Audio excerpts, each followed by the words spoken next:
Halo semuanya, balik lagi di Mobil Harian. Kali ini kita akan review mobil jadul. Yang pertama, dia adalah mobil yang compact dan menyenangkan. Yang kedua, desainnya itu timeless banget, sampai sekarang banyak yang suka. Yang ketiga, dia harganya stabil banget gitu. Nah, mobil apa yang kita review hari ini? Yaitu adalah Suzuki Karimun DX tahun 2003. Selamat menonton.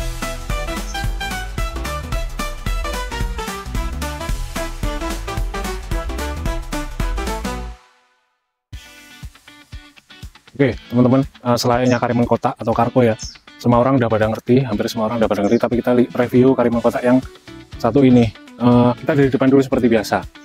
Di yang paling bawah, karena si owner dari Karimun kotak ini tinggal di daerah yang banyak terbesar transformer, jadi dia masang ini nih, variasi ini nih, bumper besi biar bumpernya aman. Terus kita lanjut ke bagian bumper, ada fog lamp tambahan, lumayan lah buat pencahayaan. Terus tengah tapi nggak begitu, center tuh ada plat nomor.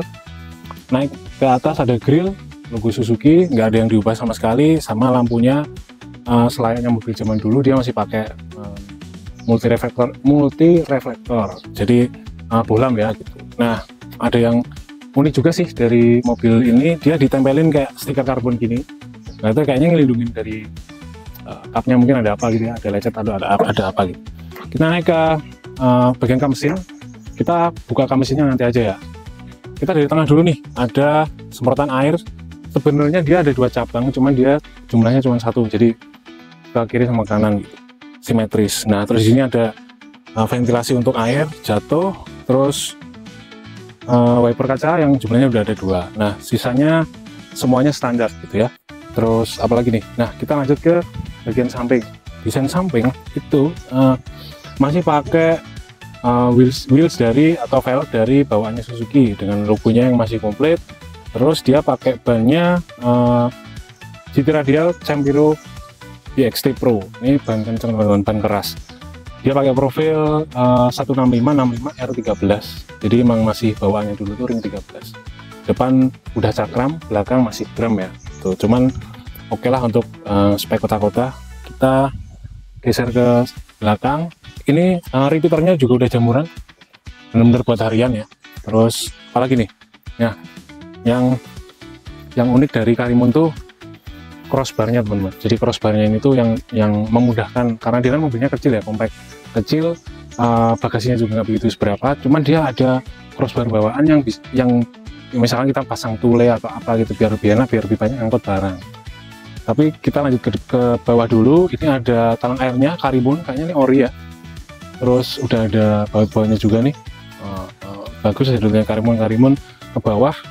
Handle-nya seperti ini, handle jadul. Terus spionnya semuanya serba manual, selain mobil zaman dulu ya. Cuman oke lah, orang nggak akan buka nutup si spion Karimun itu sesering itu, karena mobilnya udah compact kecil banget. Jadi kalau diganggang segala macam, kayaknya jarang, kemungkinan dia senggolan dengan kendaraan lain gitu.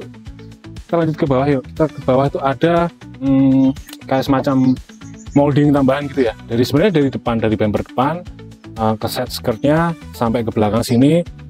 Di bawah kosong, terus dia sampai ke belakang sini. Nah, ini belakang juga nih. Bannya juga sama speknya sama yang depan, pakai spek merek ban depan sama kayak ban depan juga, GT Radial Campiro BXT Pro ya, yang terkenal menurut saya ini lumayan keras, tapi ya selera sih, kalau emang orang suka yang keras dia pakai yang kayak gini. Lubang buat ngisi bensin, lubang tangki di sebelah sini kiri ada tulisan 46 nih, adapter. Kita lanjut ke belakang. Oke teman-teman, kita lihat di bagian belakang dari Kargo ini yang sebenarnya polos ya, cuman dia emang cenderung ngotak. Lihat paling atas itu ada spoiler aftermarket gitu ya, bawaan yang punya, maksudnya dikasih sama yang punya, hitam doff. Terus ada stop lampnya di sini. Kita ke bawah ada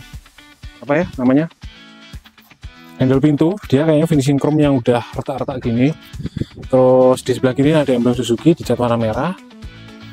Terus apalagi nih, di sebelah kanan ada Karimun DX dicat juga warna merah. Di bawah ada bumper yang masih ori, nggak diapa-apain, warna hitam juga, masih bagus juga. Dengan lampu kiri kanan juga yang masih komplit, masih bening. Kayaknya mobil ini lumayan terawat sih.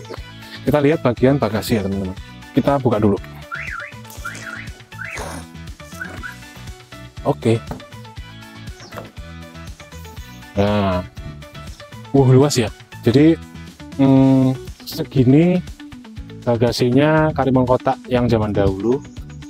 Cukup luas untuk mobil yang terlihat kecil dari luar gitu. Terus ini kayaknya tambahan dari ownernya. Ada apa ini? Oh ya, jadi ban serep ada di sini, masih cukup untuk ban serep. Terus apa namanya, masih bisa dibuka tutup gini. Kompak sih, enak sih. Ada apa lagi ya? Yang di belakang sih nggak ada apa-apa lagi, nggak ada lampu mungkin yang paling atas ini, itu pun lampu untuk penumpang juga gitu. Jadi untuk belakang juga untuk penumpang yang row kedua juga gitu. Sisanya nggak ada apa-apa sih. Oke, nah gimana kalau kita lanjut ke dalam interiornya? Let's go. Oke teman-teman, kita lihat dalamnya. Menyenangkan dan lega banget. Oh ya, kuncinya kayak gini, kunci jadul Suzuki. Terus ada tombolnya. Menyenangkan sih. Ini saya sering mengagumi dan melihat Karimun kotak di jalanan, tapi pertama kali seumur hidup ini saya baru naik Karimun ya sekarang ini. Nggak usah lama-lama, kita lihat dulu di bagian dalam pintu driver ya. Ada apa ya, keras-keras ini, plastik keras, kulit jeruk. Terus ini ada kulitnya ya, masih jadul, masih ori. Handle pintunya dari plastik kayak gini, penguncinya masih jadul. Terus ini buat armrest ya, armrest ada dua saklar jendela doang atau kaca gitu, karena yang belakang pakai kekuatan masyarakat ya tuh. Jadi ini yang kanan udah auto, yang kiri masih belum. Terus ini apa ya, tombol apa ya, teman-teman yang tahu ini tombol apa tolong komen di ini. Nah, untuk spionnya dia full, benar-benar full yang manual gitu, termasuk cerminnya nggak bisa diapa-apain, jadi ya manual dari tangan dari luar kita cocok-cocokin aja gitu. Di bawah ada speaker, yang spraynya juga udah diganti. Saya orinya kayak apa nggak ngerti, cuman kayaknya udah diganti ya. Di samping speakernya ada kulit-kulit juga, sama yang kayak yang di atas nih, warnanya abu-abu tua ini ya. Terus sudah nggak ada lagi. Nah, kita lanjut ke kokpit atau ke bagian drivernya. Berapa nih? Sun visornya nggak ada kacanya, cuman ada selipan buat kartu-kartu sama berkas ya.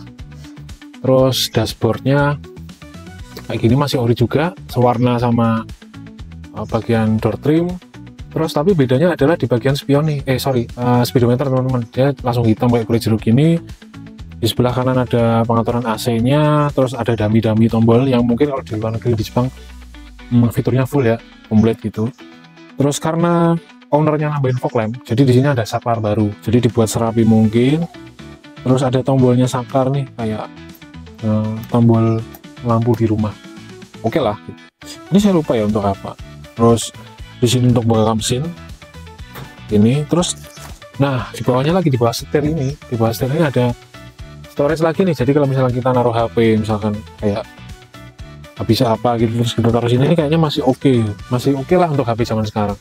Terus speedometernya jadul seperti biasa, informatif, enak dipandang juga, posisi driver juga enak. Terus kita ngomongin setir, dari sisi safety-nya nggak ada airbag ya, cuman yang unik di sini ternyata itu lampu hazardnya, tombolnya ada di sini teman-teman. Nah, jadi kita nanti misalnya kayak ini kita harus, nah ya unik. Sebelah kanan ada buat tombol-tombol lampu sen juga, lampu kota segala macam, selayaknya mobil Jepang.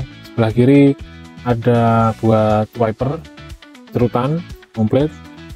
Terus ini cuk ya, menurut ownernya bener nggak? Saya baru tahu juga.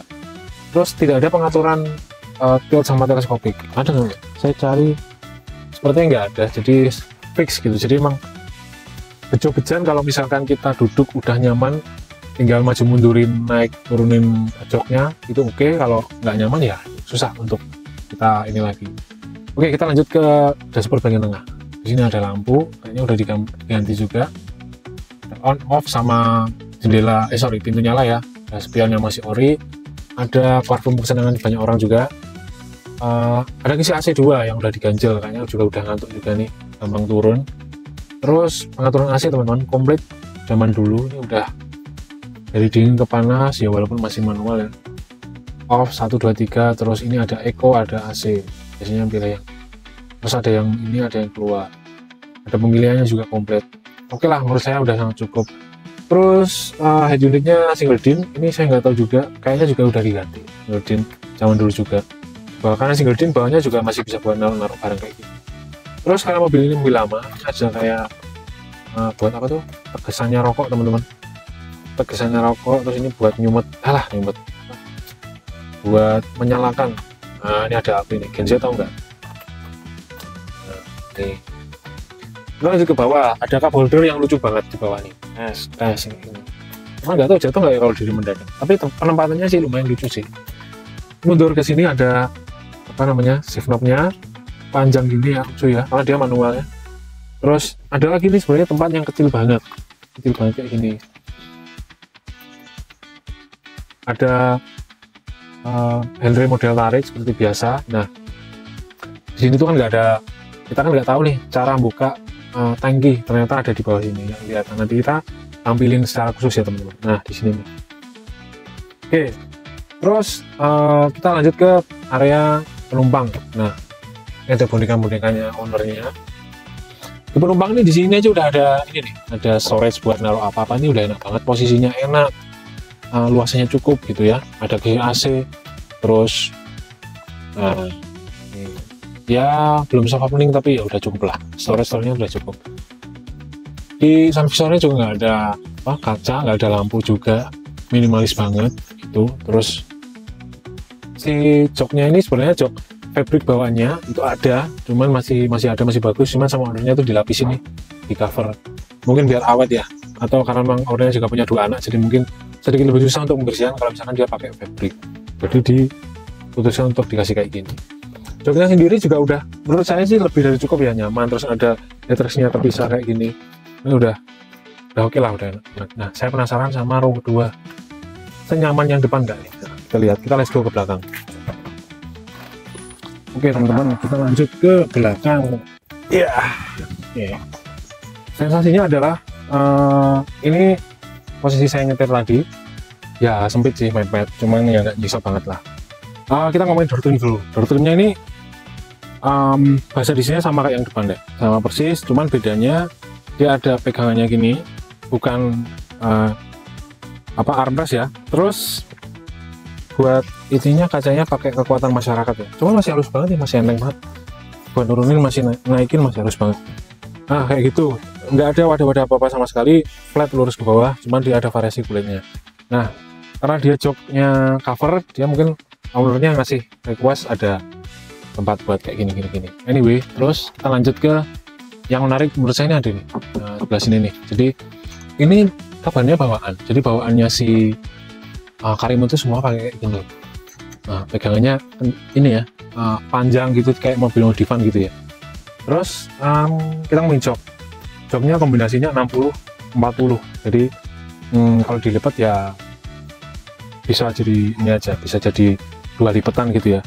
Nah joknya itu nggak bisa maju mundur, cuman bisa di reclining, dia bisa tegak banget. Nah tapi dia harus lewat belakang, sebenarnya bukan lewat belakang sih, tombolnya di belakang kita. Jadi kalau misalkan kita mau maju mundurin, contohnya kayak gini, jadi di sisi sebelah sini itu kita tarik ke atas, nah kayak gini.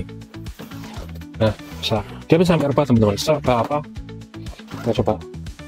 Nah rebahnya itu serba ini, jadi enak banget buat istirahat misalkan perjalanan jarak jauh. Ternyata sulit sekali. Apalagi ya, di atas ada lampu seperti yang saya udah jelasin tadi. Terus bawahnya ini relatif flat, jadi flat semua. Terus apa ya, misalnya saya duduk kayak gini, nah kayak gini nyaman sih. Jadi walaupun untuk orang dewasa, tinggi saya kebetulan 174 cm, jadi masih sangat tolerable untuk dari segi kenyamanan, dan apalagi headroomnya masih setinggi ini.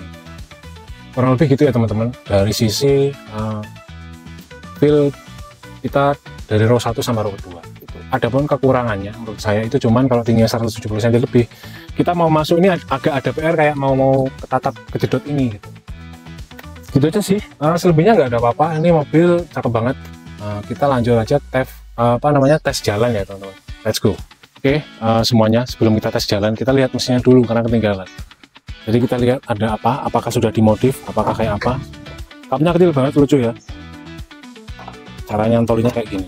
Nah, mesinnya bersih, nggak ada apa-apa. Terus oke. Mesinnya kayaknya dari segi visual nggak ada dimodif apa-apa, ditambahin neko-neko sama ownernya. Cuman ganti klakson aja kayaknya, ganti klakson karena usia. Terus bersih sih. Yang menarik dari mesinnya ini bukan mesinnya, dari kap dalam ini menurut saya pemakaian akinya yang saya bukan endorse sih. Emang katanya emang akinya bagus banget, jadi keren lah ownernya. Berarti benar-benar merawat. Kap mesin nggak ada apa-apa, nggak ada apa namanya peredamnya gitu. Ini ada busa apa udah sobek, saya nggak tahu juga busa apa. Teman-teman yang tahu tolong komen di bawah. Kita coba aja langsung ya, saya juga penasaran nih teman-teman. Saya penasaran mau nyoba kayak apa sih naik di Karimun Kota. Kebetulan katanya ownernya elektronik power steeringnya rusak, jadi ekspektasi saya kayaknya setidaknya agak berat. Kita coba aja langsung, saya juga penasaran.